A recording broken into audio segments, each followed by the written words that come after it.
Hi guys, welcome to মিষ্টি Sonai channel. আজ আমরা দেখাবো আমাদের পূর্ব বর্ধমান জেলার মনের মেলা, বাদলিয়া মনের মেলা, যেখানে আমরা গিয়েছিলাম। ছোট্ট ছোট্ট ক্লিপ নিয়েছি, কারণ খুব একটা তাড়াতাড়ি গিয়ে পৌঁছতে পারিনি। তো দেখো, সবাই আসছে। তো আমাদের অনেকগুলো বন্ধু ছিল, আমরা 3জন মিলে গিয়েছিলাম। খুব আনন্দ হয়েছে। তো প্রথমে ঢুকতেই এরকম ছিল, তো আমরা ফার্স্ট লাইনে মারছিলাম, মজাও হচ্ছিল। যাই হোক, দেখা যাক কী কী খাওয়া যায়। চলো তোমাদের সঙ্গে শেয়ার করি কেমন মেলাটা হয়। আমরা যখন গিয়েছিলাম বিকেল 4টার সময়, খেয়েও কোথাও ছিল না, তো তাও আমরা গিয়েছিলাম দিয়ে, কারণ আমাদের তাড়াতাড়ি করে বাড়ি ফিরতে হবে। হ্যাঁ, আমাদের কাছে অনেকটাই কাছে, কিন্তু তাও তাড়াতাড়ি আসবো।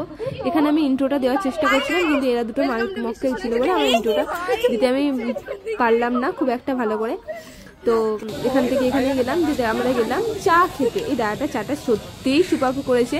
তোমরা মেলা গেলে অবশ্যই এই দাদাটার কাছ থেকে চা খেও, সত্যি খুব সুন্দর চা করেছে। আর আমি এখানে এসে তো পুরো অবাক, এখানে ভাই কি আরে করছে। তারপরে ভেলপুরি খেয়ে সোটান বোটে চেপে বাড়ি। এই ছোট্ট মিনি ব্লগটা কেমন লাগলো তোমরা প্লিজ বলো। দেখতে দেখতে সন্ধেও হয়ে গেল, লোকজন বাড়ছে।